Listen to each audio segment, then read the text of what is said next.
Então, assim, temos muito a avançar, mas eu acho que quem sair à frente, quem começar de pouquinho em pouquinho, entender o que a lei está pedindo e entender quais são os benefícios que ela pode, a empresa, auferir disso, e o poder público também se preparar por outro lado, já vai estar mais preparado quando realmente o bicho pegar lá na frente. Olá! O boletim diário de hoje também é muito especial. Ela está aqui pela segunda vez, só que dessa vez presencialmente. E para falar sobre governança e compliance. E quem é ela? Ela é graduada em Direito pela Pontifícia Universidade Católica de Campinas, professora na pós-graduação de Direito Público na Escola Superior de Direito, também de Campinas.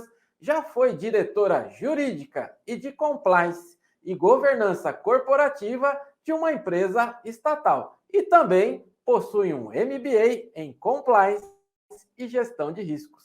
Seja muito bem-vinda, mais uma vez, a professora Michele Stoffel.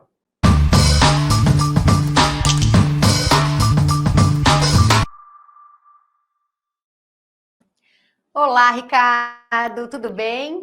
Muito obrigada pelo convite, tá presencialmente aqui nesse estúdio tão lindo, maravilhoso, ó, vim até combinando com o estúdio aí, tô adorando, super obrigada, espero que a gente tenha aí uma boa troca.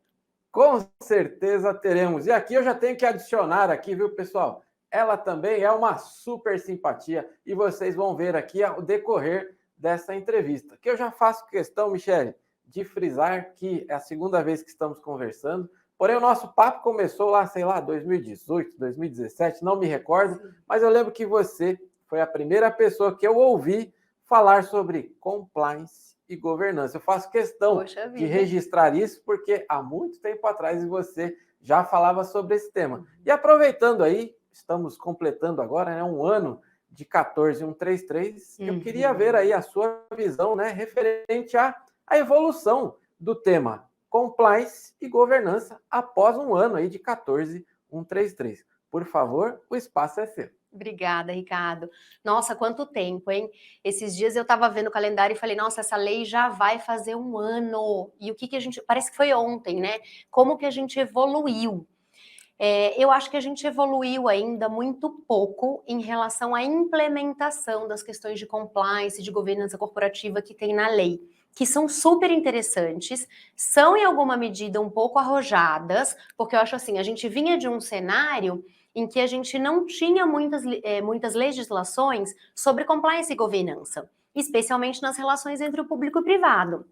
A gente tinha mais para empresas privadas, que são multinacionais, o poder público pouco vinha falando do Tribunal de Contas, falava de controle interno, que é uma parte aí, né, do compliance e tudo mais, mas a gente não tinha o fomento disso, a gente tinha a lei das estatais, a lei anticorrupção, que são muito pontuais na questão do compliance e da governança. Então, a 14.133 trouxe um avanço bem grande, que me deixou bastante feliz e assim, uma boa surpresa. Porque a gente precisa induzir as empresas a realmente implementarem isso, o poder público também a implementar, a se controlar, ter controles, auditorias e fomentar isso. Mas, após um ano, ainda assim, eu acho que a gente tem uma pouca evolução.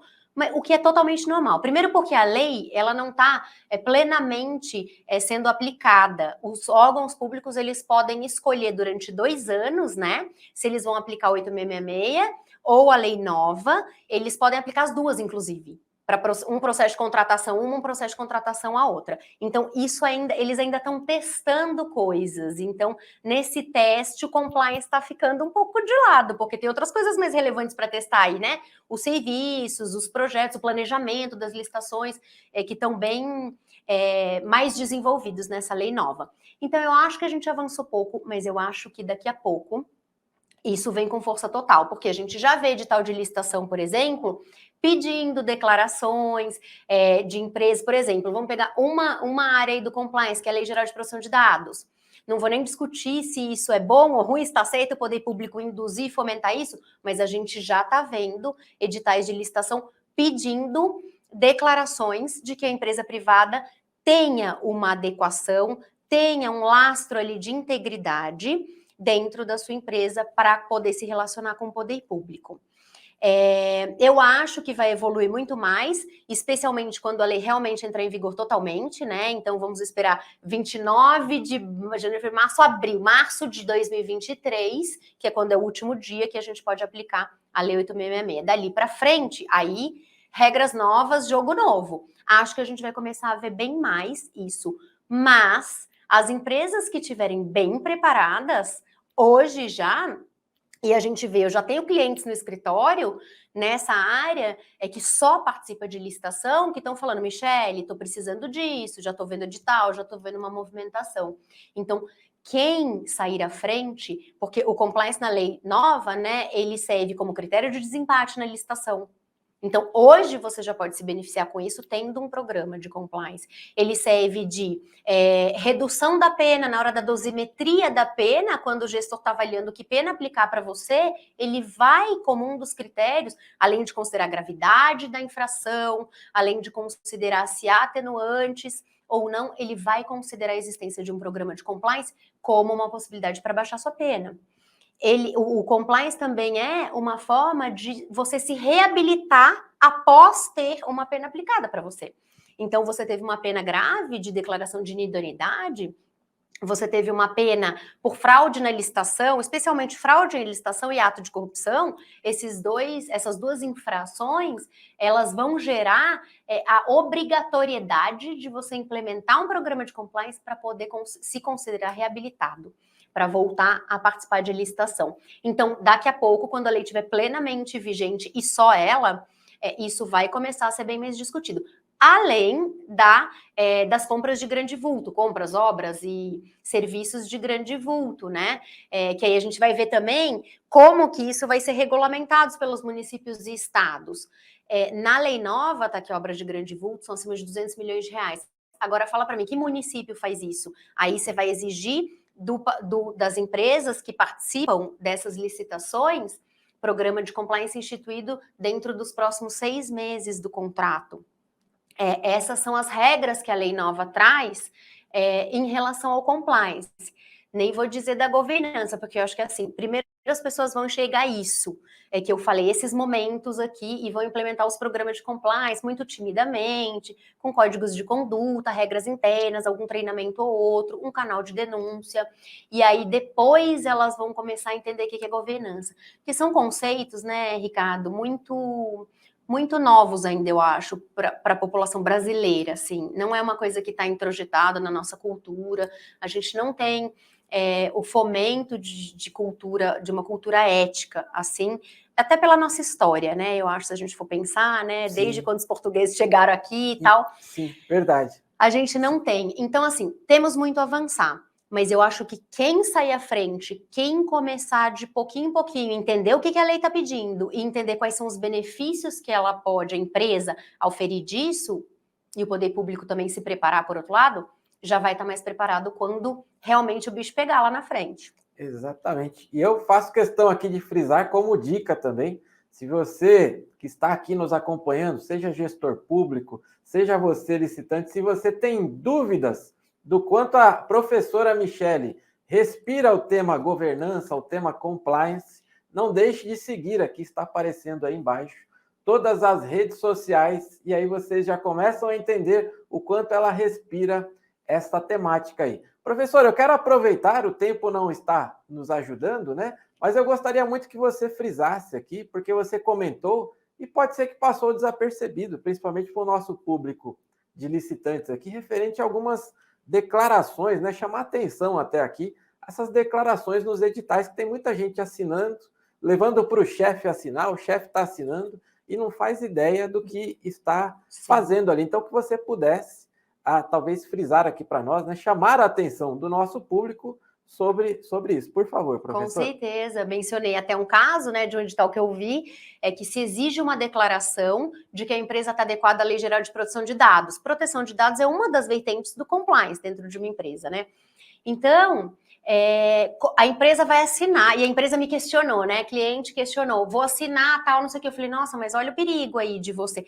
Porque assim, Ricardo, enquanto o contrato está sendo executado de uma forma ok, ordinária, regular, tudo tá tranquilo. A declaração vai estar lá quietinha, prontinha, com o gestor público, ninguém vai fiscalizar, ninguém vai ver, porque não tem gente suficiente para fazer isso, então vai estar tudo ok. Se a empresa passar por alguma situação durante a gestão desse contrato em que ela precise argumentar alguma coisa com o poder público, discutir, pleitear, sabe? Aí as coisas já vão começando, a relação estressa, né? E aí, gente, todas essas coisas vêm à tona. Certidões negativas estão em dia? Essa declaração é válida, é verdadeira, né? Então, eu alerto, né, os meus clientes. Você vai declarar? Declare, mas comece a fazer alguma coisa aí dentro. É claro que você não tem ainda um programa inteiro de adequação àquele assunto de compliance ou de lei geral de proteção de dados, mas você precisa fazer algo. Se você assina uma declaração dessa e não tem nenhum canal de comunicação ou de denúncia para que as pessoas possam falar sobre ética, sobre integridade, sobre isso, é muito temerário. E eu acho que às vezes o empresário ele não tem ideia do alcance disso. Só que a hora que der problema, gente, é declaração falsa. Lembra que eu falei agora há pouco que um dos motivos de você instituir um programa de compliance é para se reabilitar depois que você teve uma pena aplicada? E aí, especialmente nestas duas penas de declaração falsa e de ato de corrupção, você precisa disso para se reabilitar? Quer dizer, a lei deu uma importância muito grande isso. Declaração falsa é de natureza muito grave. Então, você, durante a licitação, apresentar uma declaração que não é verdadeira, vai te levar, pode te levar, se houver uma fiscalização, por um caminho muito ruim, né? Inclusive de crime e tudo mais. Então, são muito relevantes essas declarações. Então, a sociedade, as empresas precisam começar a prestar atenção nisso e começar a implementar. Todo mundo reclama que é custo, é muito investimento, é muito dinheiro, tal. Começa aos poucos. Ninguém começa, o programa está aqui pronto para você. Não. Começa implantando um canal de denúncia, começa criando um código de conduta, começa sensibilizando os seus funcionários para o tema. Traz alguém para falar de alguma coisa, de ética, de assédio, de igualdade entre homens e mulheres. Esse é outro critério, é uma vertente do compliance e está como outro critério de desempate na lei nova de licitações. Então, você está empatado contra o licitante, eles vão averiguar. Se você já teve um contrato anterior, o que aconteceu? Primeiro, eles vão pedir para vocês disputarem preço. Esse é o primeiro critério de desempate. Depois, como foi o seu contrato anterior? Foi liso, foi probo, aconteceu tudo ok, você entregou. Depois, equidade entre homens e mulheres no ambiente de trabalho. Então, esses assuntos já têm que começar a ser discutidos no âmbito das empresas que participam, que têm como negócio as licitações. Perfeito. Eu não esperava menos do que uma aula aqui da professora Michele Stoffel. O tempo não nos ajuda e eu quero deixar você que nos acompanha aqui, já como dica também, frisar aqui, está aparecendo aí as redes sociais. Não deixe de entrar em contato com o escritório da professora Michele. Elas respiram, estou falando aqui no plural, né? Elas respiram o tema compliance, governança. Agende uma reunião. Converse mais sobre isso. Você, empresário, muita atenção a este tema, né? Você, gestor público, você precisa conhecer muito sobre esta temática. Então, não deixe de entrar em contato com a professora. E já deixo o convite aqui, né? Pois amanhã iremos falar aí sobre políticas públicas, aproveitando aqui a agenda da professora. Michele, já agradeço por este primeiro vídeo. Fica aqui o convite para você e para todos que nos acompanham, que amanhã vamos falar aí sobre a visão, né? A Michele já foi gestora por muitos anos sobre políticas públicas, então não deixe de nos acompanhar. Muito obrigada e até amanhã. Muito obrigada, Ricardo. Foi um prazer estar aqui.